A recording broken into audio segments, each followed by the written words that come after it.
Hey there, it's Derek here from Pacific Coast Auto in Japan. We're looking at a 2014 Honda Vezel with 96,000 kilometers on it. This one here is a hybrid version, so you get the direct injected 1.5 liter gasoline engine along with an extra 30 horsepower motor. The gasoline engine puts out 130 horsepower. The engine is on, or I guess you could say that the car is on and is ready to go, but it's in electric mode at the moment with the engine shut off. So let's just have a look. I think you get that green ring when you're in electric mode. Oh, yeah, and now the engine just decided to come on and we get a blue ring. So kind of cool, you get a visual way of telling which motor is on. Switch this off for now. Actually, let's just turn it back on for a sec. And I'm going to show you this gorgeous cluster. Look behind it. It has kind of the look of a sun, which has a 3D look to it. I quite like that. That is lovely. And otherwise it's pretty nice looking. And then this one here, this is full screen with all of your controls on it for your HVAC. And the interior is a nice place to be. This is an economy car and something that is good on fuel. And so, you know, you want to have a nice interior instead of a penalty box for something like this.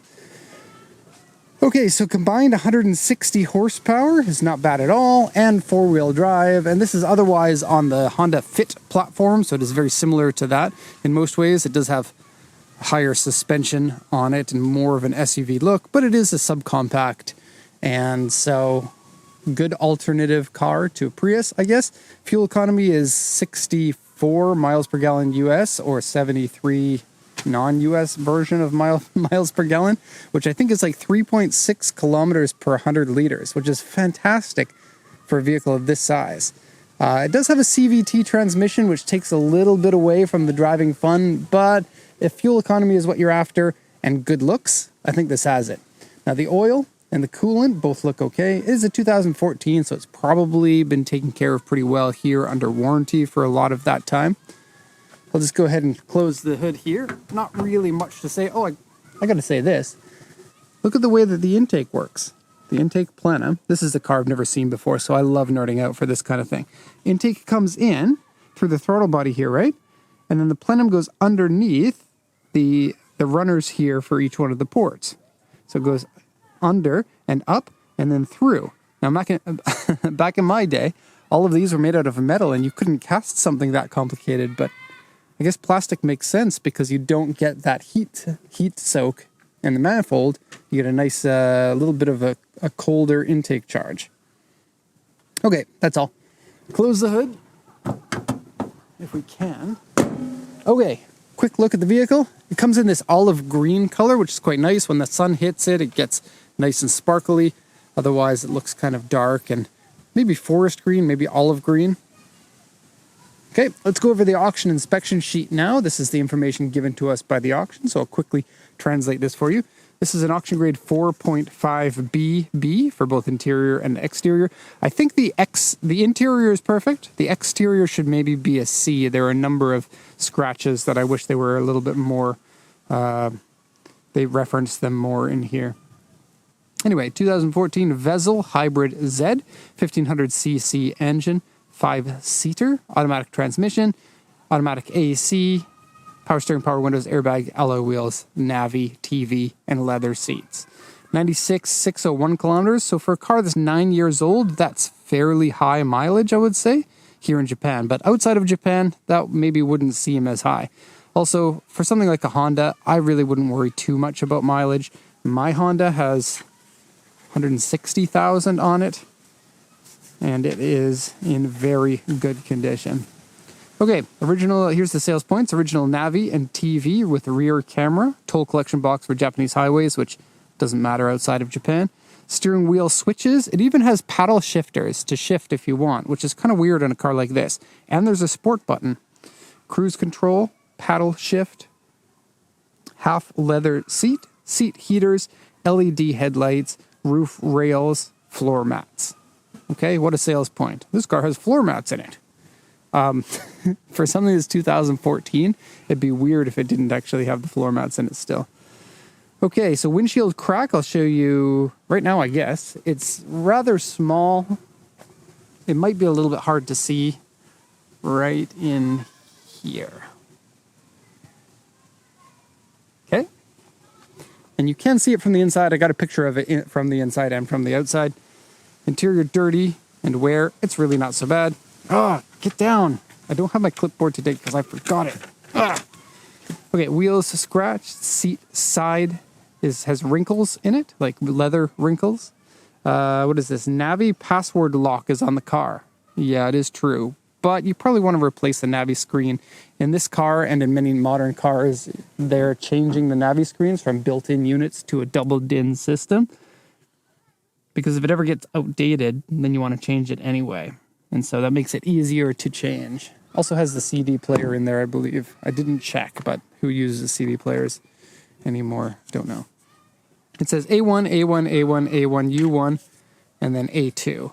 I think there should have been a few more marks on that. Scratches are really the only problem on the car, and I'll show you after I do a once around, but for now, let's pay attention to what the car looks like. I always thought, since this came out, how nice the styling is on this. Subcompact cars can be a little bit difficult to get the styling right, and I think that this one works. And I think it still looks modern today. This is the first generation Vezel.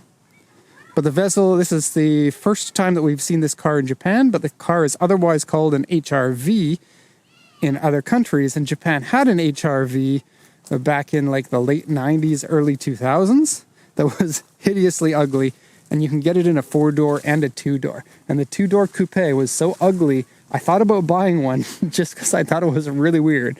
Look it up. It's kind of like a 4Runner, but smaller. It's basically the same market position as this, a small crossover utility vehicle, I guess. Yeah, so this is a second generation HRV in some markets, like I believe the USA. And then first generation Vezel, and then there is a second generation Vezel that just came out not that long ago. So this is no longer the newest version of the Vezel. Okay, history lesson finished. Let's take a look at some of the details. The headlights, despite this being a 9-year-old vehicle, the headlights have some fade on the top. You probably want to get that addressed. Foggy headlights make the car look quite a bit worse. It's a fairly easy thing to fix, especially when it's not bad. Just make sure that you UV protect them for the future after you've done that. Otherwise, they'll fog again really quickly afterwards. The grille is looking all good. There's no problems with rock chips on the front end or anything. That's good. Okay. Now, I don't know what happened here, but the bumper has popped out. You can pop it back in, but it'll pop itself back out over time. It's on that side there and on this side over here. The bumper is a very lightweight plastic. It's quite pliable. And it seems like it just doesn't lock in the way that it should. Okay, now going down the side panels here, I'm going to point out briefly the scratches, and I'm not sure if the previous owner was really hard on the vehicle or if this paint is just very susceptible to scratching. It could be both, but since this is my first time seeing a Vezel, and I don't really know too many other modern-ish Hondas that are of a lower grade. See, like, I know Toyota uses different grade of paint depending on the position of the car. I think they have maybe 2 different grades. Maybe Honda's the same, but this kind of has a feeling of like Mitsubishi paint. See down here? And also Honda Odyssey from the 2004, the RB1 Odyssey. They tend to have issues with the thin paint too, which is a shame. It's kind of like planned obsolescence, isn't it? Like the car is going to scratch faster, meaning people are going to want to buy more cars eventually. Because the older cars will look like, oh look, scratched it up, or somebody has scratched it up. I don't know, maybe that's conspiracy thinking. But anyway, there's scratches on it. Oh, there's a big scratch. Let me just show you before I show you those wheels. The back section here has a big scratch here, and then right down to the primer there and there, as well as here, here, and here. And the car's dirty. I'm sorry, we don't have facilities to clean. Plus, we go through so many vehicles that this is wholesale buying. You want to get a car for a cheap deal, then you get at auction, and they aren't cleaned by dealers, but they also don't have the $3,000 of markup or $8,000 of markup, depending on the position. Okay, so scratch there, hybrid version. I still can't believe how good the fuel economy is. You know, we got a Lupo right there. There was a version of the Lupo called the 3L, and it was remarkable because it got 3 liters per 100 kilometers. And it had like aluminum hood, aluminum doors, and like a whole bunch of weight savings off the regular version of the Lupo. This one here gets almost the same fuel economy. It's quite a bit bigger, more comfortable inside. Whoa, I picked the wrong spot to try to get it all in frame there. Okay, to the interior, which is not a penalty box. Let's go have a look. So, first thing that you'll notice is it has this kind of like a tan leather looking motif everywhere on the interior. It's not real leather, but it has stitching on it like it were. And I must say, for being a fake leather, it's not a vinyl. It's actually quite nice. It's cushy. And this fold here and the seam, they feel real. It feels great. I must say, I like that a lot. Okay, we have real stitching along here. And a cup holder in the door. It is a half leather seat. So let's have a look at that now. The look of the seat, I like them. They're nothing really that special, but not bad. And then the center console with the hideaway little compartment, which carries the keys right now. I like that a lot too. You also have a USB hard drive stick and a cigarette lighter adapter down there. Okay.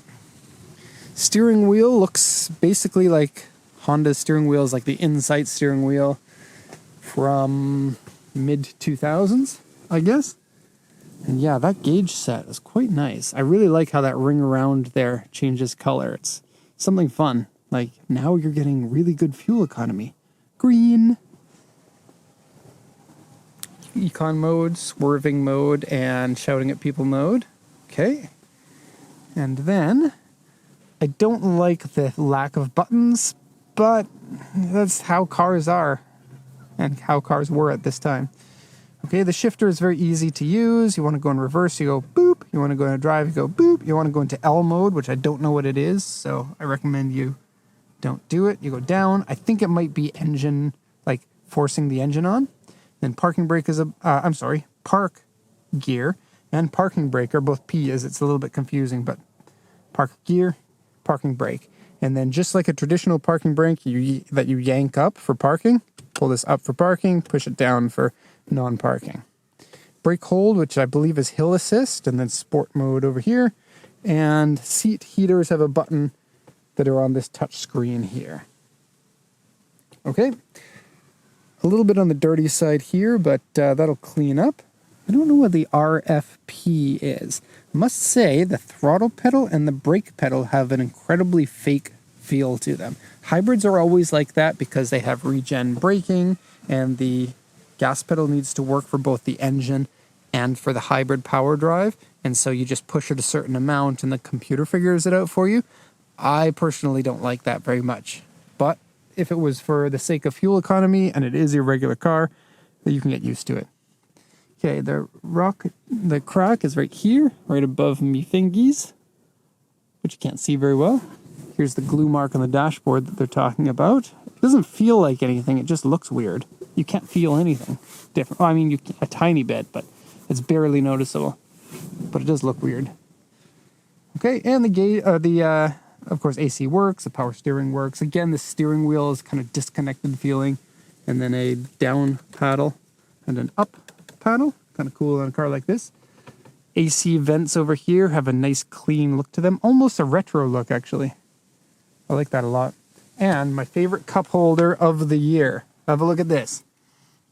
Okay, it just looks like a regular cup holder, but there's a cup holder button in here, and I thought, why don't I press the cup holder button? You press it and watch what happens. Now, this one here comes and stops your cup from moving. These ones are rollers. Take a look. Those are two little rollers that roll your drink in and out. So you put your drink in, like my hand, and then it holds it in place. So it's not rattling back and forth. Cool idea, and something that I haven't seen on other cars. I've seen other ones that clamp it in, but nothing with rollers on it. And now you've got a cargo compartment. This thing here opens. It looks like it should slide, though. It looks like this should slide on top of this, but it doesn't. A lot of cars, the armrest will slide depending on, or it gives you a chance to have an armrest that is in a different location if you have a different seating position, but not this one. Okay, here are the wrinkles on the outside of the seat, on the outside of the seat. Okay, headliner is nice and clean. Lots of headroom, even in the back seat, which is great. It's pretty common for small cars to have not enough headroom for regular-sized adults.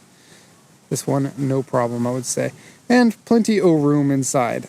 I think because it's based on the fit, your packaging is really good.